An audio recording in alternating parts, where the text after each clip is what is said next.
we always talk about connecting the dots, right? And for me, and I would expect that catalysts see the dots the same way. It's like, the problems are usually the same. So if you abstract it in a way that you have a user need or a company need, and then you have some resources, and then you have a methodology, and then you have people that need to put it in place. If you abstract it to that level, then it's the same thing. Hi, I'm Tracy Lovejoy. And I'm Shannon Lucas. We are the co-CEOs of Catalyst Constellations, which is dedicated to empowering Catalyst to create bold, powerful change in the world. This is our podcast, Move Fast, Break Shit, Burn Out, where we speak with Catalyst executives about ways to successfully lead transformation in large organizations. And today I am so excited to have time to reconnect with my good friend Juan Carlos Lopez, also known as JC. JC is an experienced leader and innovator with a career spanning over 2 decades in technology, data, and now artificial intelligence. Currently the director of data and AI at Schibsted Media, JC has driven growth and transformation in diverse industries, from renewable energy to IoT to smart living to media innovation. Known for his ability to connect dots across complex systems, he has a passion for leveraging technology to create meaningful change. A lifelong learner, a catalyst for innovation, JC embodies the spirit of a change maker, inspiring others to embrace their potential and thrive. I love it so much, JC. Welcome to the podcast. Thank you. I even got inspired by listening to you, Shannon. That was amazing. I feel good about myself. You should. And just having gotten to witness you over the years, it's all true. And I just love how you show up for all of the people and all of the organizations. But we didn't take my word for it. I'd love to hear about your catalytic journey, maybe a few career highlights that you're proud of that help us see that catalytic nature in play. Yeah, absolutely. Yeah, I mean, I started my career in Telenor here in Norway. I was part of the research team. I've always liked technology, and that was a lot of fun, right? So you get to work with the latest in tech. I think that's something that we had in common, and you also were in the bleeding edge. But it got to a point where I got frustrated by not seeing the things come out and being used, and some they would just disappear into the ether. So I had the opportunity to do a spin out, and then I learned how to work fast in smaller teams, very focused, with a completely different sort of timing, the way you do things, and how you move.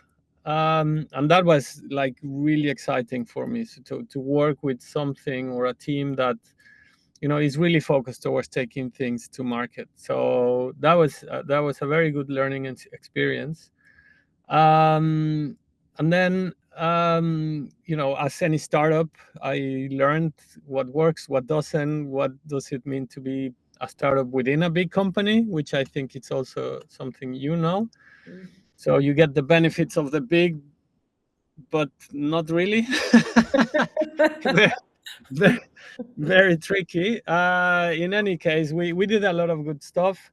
I think the company is still alive in some ways, but in the meantime, I decided to go to Australia for just live life a bit, also experience more things and more different cultures.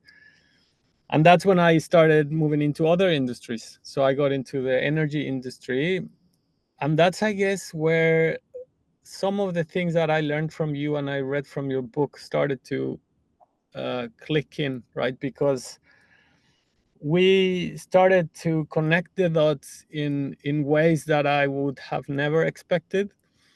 And we created an amazing plan on how to turn a telco into basically a virtual power network, which was, at the time was unheard of. And it was really through, a really good team, some smart people, but it was we created a small movement, which is also something that you have talked about.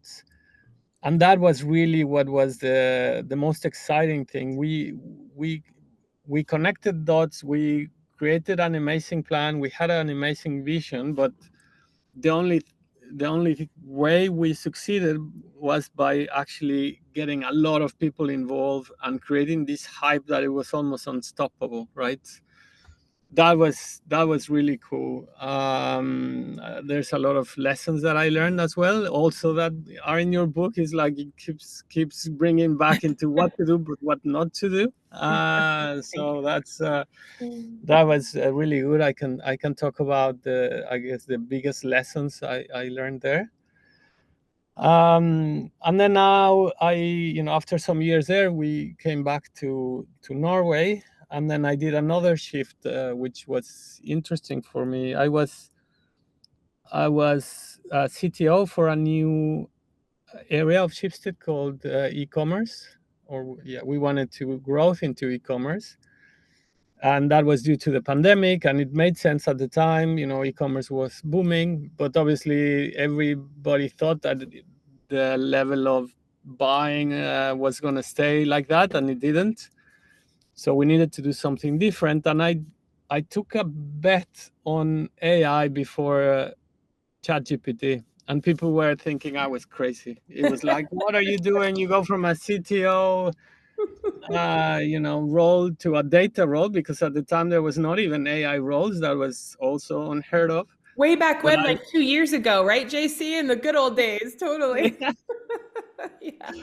So I took a data role, and I was like, why would you do that? I'm like, well, but this AI thing is gonna be huge, and for that you need the data. So I'm sort of placing myself where I want to be. And it's funny because now it's all the rage, and you have all these people talking and working on it, which is good. But now I feel like I'm in a place where I get to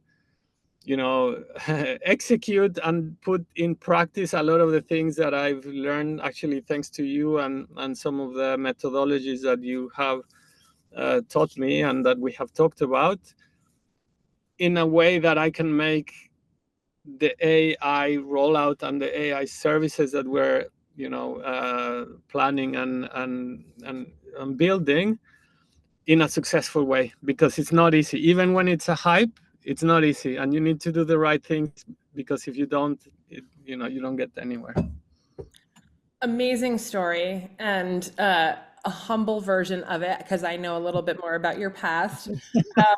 There's a lot that I want to unpack there. I just want to say, like, as a side note, like this whole work that you did around the e-commerce, and this is so like typically catalytic, is you didn't just do that. You're like, how do we create a circular supply chain? How do we add sustainability to the impact that we're doing? So just wanted to throw that in, because it's like there's the big thing that we're working on, but like you are such a catalyst. You're like, let's make that new better thing even better, It's interesting. It's not something that we've talked a lot about on the podcast, which is a catalyst's ability to switch industries, like you talked about.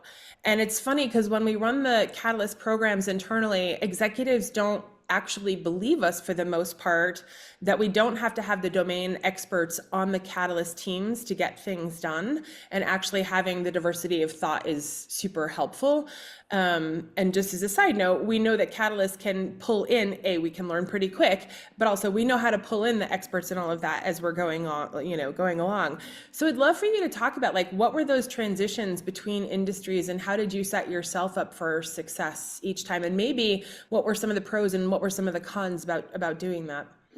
Yeah, that's I think that's absolutely correct. I would say that Catalyst would definitely have the ability to do those two things, right? Build good teams around them, or bring the right people, but also move across industries. And the reason, at least based on my experience, is because we always talk about connecting the dots, right? And for me, and I would expect that Catalyst see the dots the same way. It's like, the problems are usually the same. So if you abstract it in a way that you have a user need or a company need, and then you have some resources, and then you have a methodology, and then you have people that need to put it in place. If you abstract it to that level, then it's the same thing. That's exactly right. We did with the Catalyst Leadership Trust, we interviewed how everyone, because we have chief people officers and innovation leaders and CTOs and all of that. And we're like, how did you all get to this point of success? And to your point, like there actually is kind of a formula, and it doesn't matter what role you're in, what industry. Yeah. Exactly. So I moved from a telco, and then I was through the energy industry, and then I was in the automobile industry, then e-commerce, and then now media and AI. But the challenges are the same. You still need to define who your users are. How are you going to deliver successfully? What tools do you have around it to make it better? And then I think, you just mentioned it briefly on my journey on the e-commerce. I think what catalysts do that is particularly unique is that you will take that knowledge from other industries and apply it. So like you said, when I was thinking e-commerce, I was not thinking just Shopify, right? I was thinking, well, we have this distribution network, and we have the people that deliver the newspapers. So we have a way to send packages to them. And then we also have a way to receive packages, right? So then you start sort of understanding that you don't need to apply the same rules that are established from before, but you can apply different rules because the problem is the same. It's so spot on, and I hope that people are listening. And there's another interesting part to that story. And I don't know your tenure at all of the places, but I'll just say for people who are listening, sometimes hiring people will look at how long a catalyst has been in a particular role, and maybe they stayed at a company for a long time, but they have like role after role.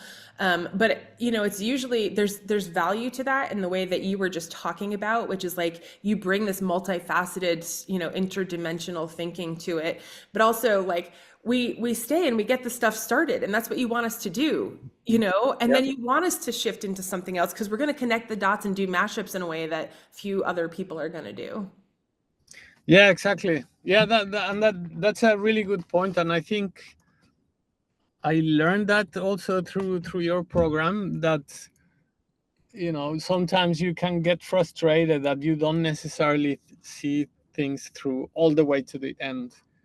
And that was definitely part of my frustration initially. But once you learn that that's not necessarily a bad thing, because I did mention it in my intro. We started this startup in, now many years ago in Telenor, but the business is still going now. It's in a bit of a different form, but it's exactly what we started, and they kept going, and it's now alive. And the same when we were in the industry, it has changed, but basically now they are selling solar panels and systems, and it has grown. You just didn't see it all the way, but many of the seeds are now sort of taking and growing.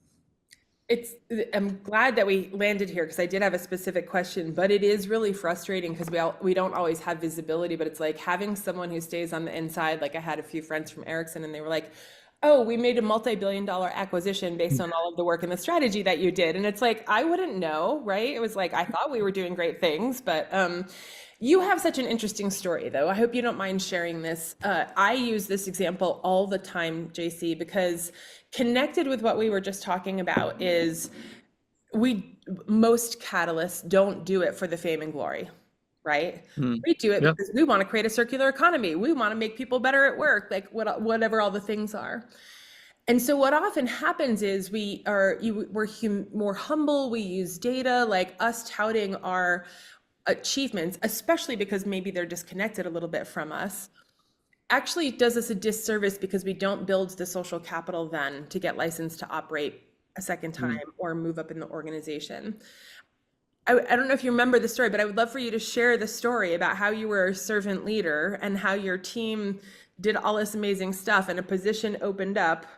And you know the story? Will you tell the story? I don't want to take the punchline. Yeah, I mean, yeah, that happened. If it's, yeah, the one that I think you're referring to is, it was related to the energy industry, right? So we put the plans together for for this telco to become a virtual power plant. We got all the funding in place. We presented to the board. It took us more than a year actually to do, because as I mentioned, it's not just about, oh, we did a presentation and that was it was a lot of movement creation, right? So you need to bring all the stakeholders from, all the leaders and the managers, and you need to work wisely, because then you have managers that maybe don't like your idea, and then maybe they don't want you to put it up there, right? So it took us that long, a lot of good work. And once we had everything, they said, okay, great, you have the funding. It was a good amount of money. But JC, you are not known in the energy industry, because you come from telco. So we're gonna hire a CEO that comes from that industry. I hope you don't mind. I'm like, yeah, okay, that makes sense. The visuals of it, I guess nobody knows my name, so I'm okay with that.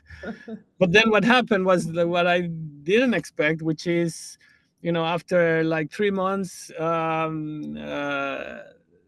this person came with a whole new team, and it was like, thank you, JC, great work.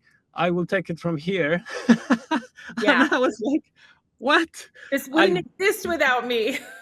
Yeah, exactly. And I was like, how can this be? It's like, yeah, but you took it this far, and we don't need this anymore. We will take it from here, literally. Yeah. And I was left out to just like, oh my god, I thought I was in the top of my career, the big success I've ever had, the biggest budget I ever put together, and now I don't have a job.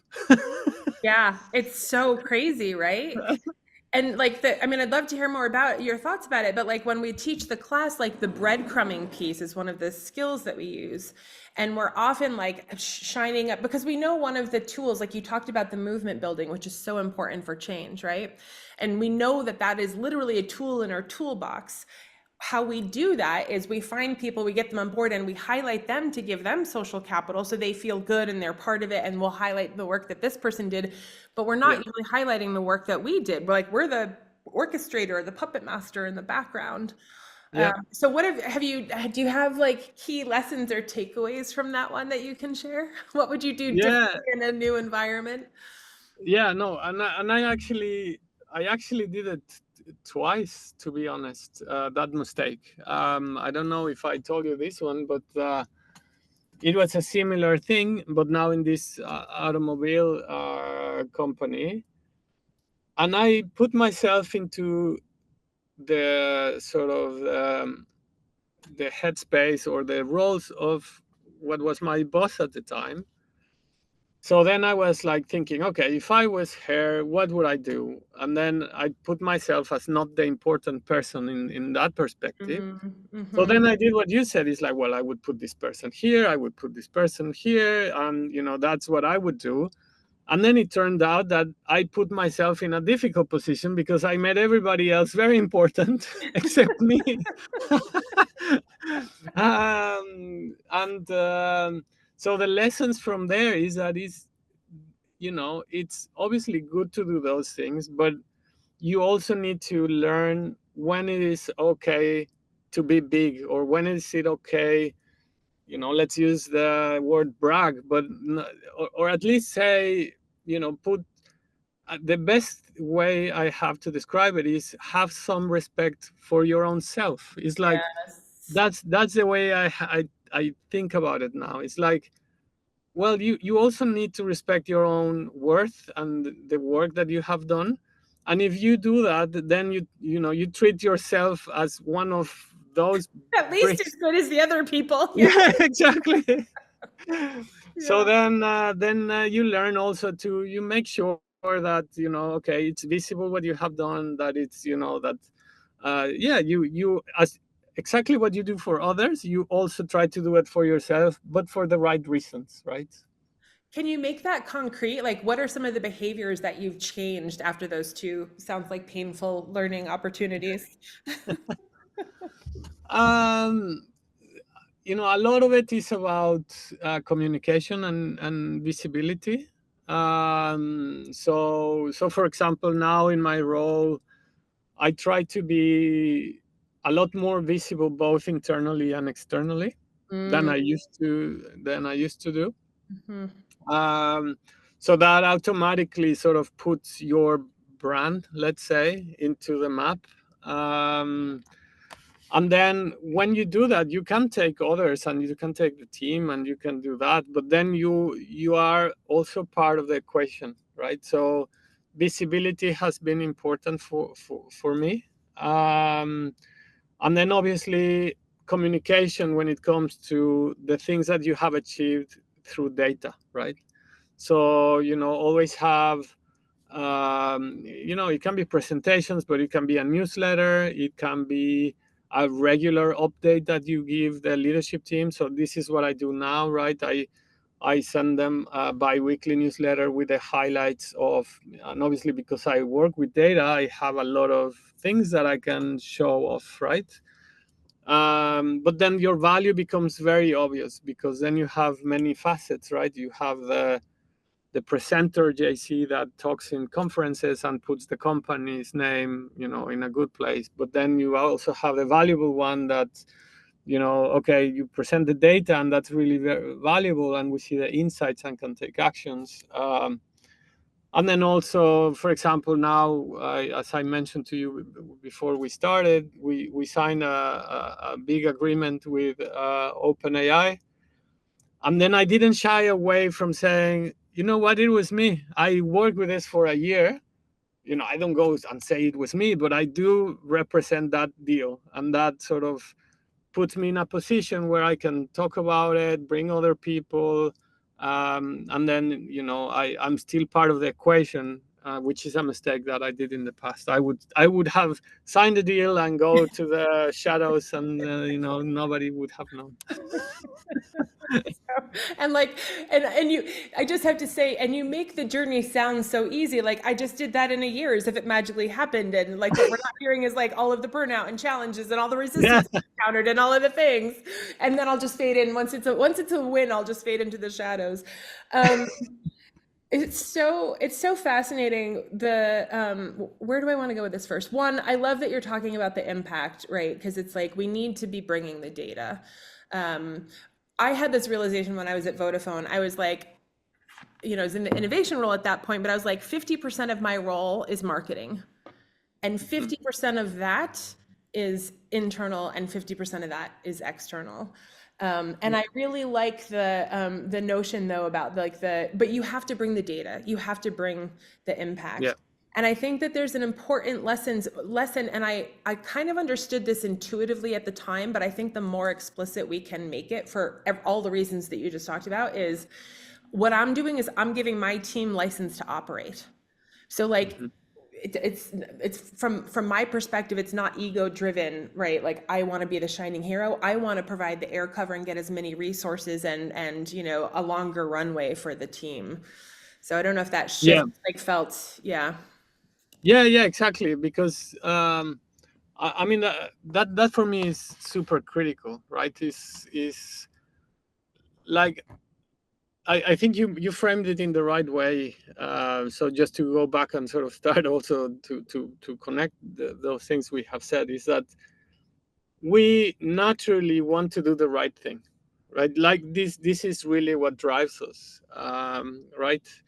And then we understand that we can do this on our own, and I can talk just super briefly about that because that's one of your lessons that I've learned from you that has really stuck with me, and is that I used to connect the dots and start moving 3-4 steps ahead all the time, and I would frustrate everybody, and everybody would feel left out, and they didn't know why I moved already. So that ability to bring others is necessary, because you're not going to be able to pull it off on your own, right? So then it's very necessary that you bring other people with you, and that they are also part of the success, right? So but that doesn't mean that you need to step out and just be left out, because it's actually important that you stay in the mix to keep doing what you're doing. So this is what I'm referring to. Okay, yes, I put my brand out there, but it's not really because I want to, say, look at me, but it's just the lessons I've learned, because I want to still do this. I want to do more things. And I want to make sure that I have all the sort of support to keep doing this for maybe a couple of years more, right? So that's how I see it. Yeah, there's one final point, which I think is also super interesting when we talk with organizations about the value of their catalyst, and we compare them to the traditional sort of high potential bucket of talent. There's definitely an overlap, but there's an interesting distinction to the catalyst, which is we are often working on things that don't have objectives or KPIs or goals already identified, right? And we're working across silos as we do that, where there isn't one executive sponsor. And so like high potentials, the reason that works is because they're given objectives, they crush them, and they manage up really well. There's like one person who knows how they crush them. And it's like, by definition, none of that stuff exists on the stuff that we're working on, right? I'm laughing because that is so true. And I even today I have a project that's exactly the case, right? I'm working with something that doesn't have OKR, that requires a whole different way of doing things. And others can, like you say, oh, I improved login rates by 20%. I'm crushing it. Well, that was, very well defined and, okay. But yeah, we are thriving where there's no layout from before. Yeah. Okay. And so then I want to add on to the complexity, something that we were talking about before we hit record, which is even for Catalyst right now, the change fatigue is insane. Like when you got on, you're like, hey, we just went through another big thing. And it's like, that is pretty much how every conversation that I have these days with Catalyst and organizations start. No joke. Like C-suite got changed, strategies redone. We've like reorged the entire organization. We're tired. Right. Yeah. And so as a leader in an organization that's going through wave after wave of change fatigue, what advice do you have for the catalyst leaders in organizations? Yeah. I mean, I have a couple of ones that you yourself touched on your talks. It's I laugh because some people think is boring and maybe unnecessary, or maybe not unnecessary, but it's maybe not the thing that you would say, oh, amazing. But I try to sleep well, so I make sure that I get my sleep. I have a very strict routine in terms of exercising and eating, and because I believe that if those things, like if my eating habits, if my exercise habits, my sleeping habits are not in place, I really feel it, right? Like I get tired, and if I get tired, I get either depressed or negative thoughts, and it spirals very quickly. So that's just a base, and it sounds boring, but if you don't do it, you're gonna struggle. And obviously, if you, in addition to that, are good with meditation and controlling your thoughts and breathing, right? It just, again, sounds simple, but it's, when you're stressed and you have the ability to reflect and say, okay, breathe, step out, go out, do these things.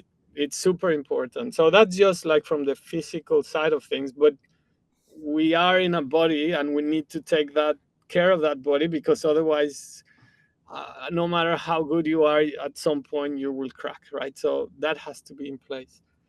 And then mentally, which I think it's more fun for all catalysts to hear, is that I always have a fun project on the side. Yes. And that allows me to say, yeah, whatever, we have a reorg, but I have this thing going that, if I get it done, it's gonna be amazing. And that's sort of, it's the carrot, or the thing that puts the light at the end of the tunnel. That mentally is like, well, I know that if we do this, I'm gonna change the whole company, and I always have one of those in place. Yeah, it's interesting for Catalyst how having another project can actually be the juice that keeps us going. For most people, they'd be like, "What? I want more work to keep me going." Okay, I think what I was listening to is like, oh, I think we should just take a breath and invite the listeners to take a breath. Should we take a breath? Yeah.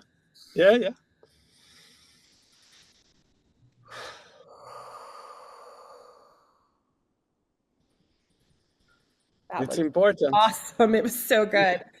Exactly. Totally agree. Love the focus. And there's a word you didn't say, but that I connect with it, which is the self-awareness. Yeah. It's like the noticing the signs that you need those things now more than ever. You need the breath right now, whatever that is. And it's true, they can sound really trite, but we are like biological mechanisms that get depleted, right? So I totally love that. As a leader, okay, so let's say you've come in really well regulated because you've done all the things for yourself. How do you help your teams navigate? Like you're an ultra catalyst, JC. How do you help your teams navigate this, like, oh fuck, here we go again? Yeah, that's a tough one. I mean, let me think of how we're doing on this one. So just to put people into the context. So we're going through a third big change, so a reorg, then a company split, a big split of systems and organizations, everything. And now we had to reduce quite a lot of the workforce. More than 350 people left. Wow. Or are leaving as we speak. So what I've done to keep people sort of motivated and focused, well, it's a bunch of things, right? I give them time. I try to identify and see. I give you an example, right? There's a couple of young people here that come from maybe, I think, India, maybe other places. A couple from India, and they were safe in this process, but I saw them super worried, and I was like, guys, please don't tell this to anybody. I should not be telling you this, but I know that your visas are in danger. I see that you're very worried. So don't worry, because you're safe. Just don't tell anybody that I told you, right? Yeah. So I mean, sometimes it's okay to, do those things, because they were genuinely worried that they had to leave the country and change their lives and everything. So have the awareness of who needs a bit of special care, give them time. And then identify what drives them, right? So for some people, the idea of, okay, I have my task, I have the strategy, and that's not going to change, so I can just keep going. That works for some. For others, they want clarity of, how the organization is going to be looking like, and who are they going to have to engage with. And then, well, I have to take the time and explain that to them. And in a process like this, I think time is what I need to give the most, because I need to have all those conversations and accept that people see things for completely different perspectives, and I need to hear them out, because if I ignore that, that's when things start getting bigger in their heads, and then that's where things can go wrong. I love all of that. What I heard was sort of like the clarity, the authentic connection, and the compassion, and meeting everyone where they are. And I go back to like this is EQ basics, but it's like, if you can't self-regulate and self-manage, you can't really be present for how the other people are showing up and see their signs to help sort of manage their own regulation. Emotional regulation. All right, I have a quick question for you. I'm curious, one of the things that we see, obviously there's a lot of places where there's downsizing right now.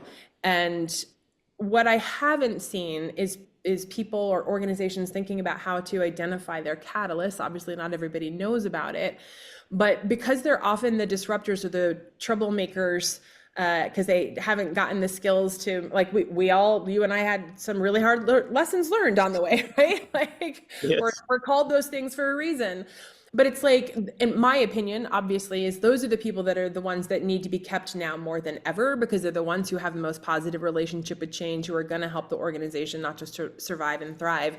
Do you have advice for people like who are, are contemplating this or going through the rifts or whatever about how they should think about their catalysts or keeping them? I think, I mean, we've discussed this in the past, right? So I think you need to take the time to identify who they are. Like, if I see it from the organization's perspective, and this is a problem that I see a lot of the times, that the companies are not good at identifying that type of talent, right? They I mean, we talked about it now. You might reward those that manage their OKRs amazingly, and then you ignore the guys that are making the really biggest changes. So having the ability to identify those people is really important, and then having the ability to understand what they need to be motivated and stay. Because it's not enough identifying them, but it's like having a racehorse, right? Is you need to treat that a bit different than a different animal. So you have to understand what drives them, what motivates them, both physically, mentally, socially, and sort of take care of that.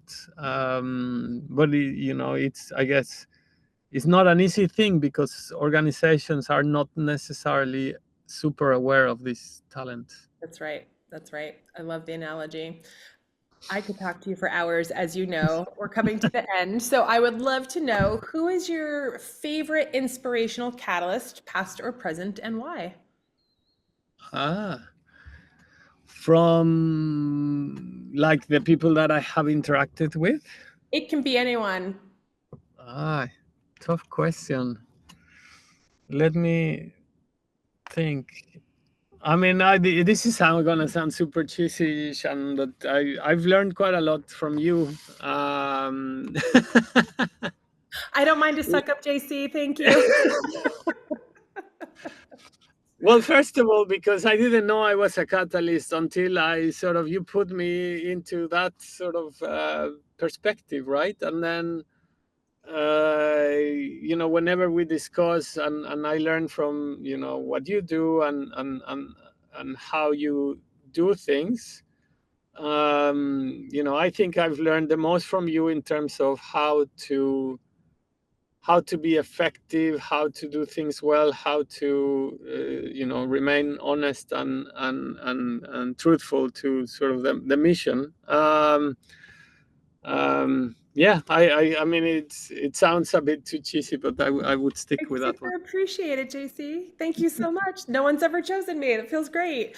And it's been, like, you can hear, I just love talking with you all the time. I just think building the body of the research together is super fun. Thank you for your time. I hope we get to catch up soon. Yes, likewise. Thank you, Shannon.